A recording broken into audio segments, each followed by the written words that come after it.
Ja kui sa õpid ära selle, kuidas oma sisemise põlemisega enda poole nii-öelda meelitada, tõmmata või saada selliseid rohkem meeldivaid asju, seda rohkem sa hakkad seda nii-öelda teadlikult tegema, seda rohkem sa kiirgad seda teadlikkust väljapoole ning seda rohkem hakkavad ka teised märkama seda, et kui sa teed asju südamest, mõnuga,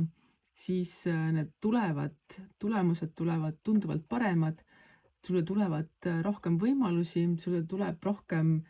tahtmist, oskust ja nii edasi ning ka teised sinu ümber hakkavad samamoodi sellise põlemisega tegema neid asju, mis omakorda muidugi tähendab seda, et sa pead ka teadma, millal võtta see puhkuse hetk, et see põlemine metsatule kahjuks ei muutuks, vaid sa suudaksid seda kontrollida ning siis ongi tasakaalukalt oma sisemise säraga ning see toob sinu juurde kõik selle, millest sa unistanud oled ning elul on värvi, maitset ja mõnusid. Puhka rahuga, tee mõnuga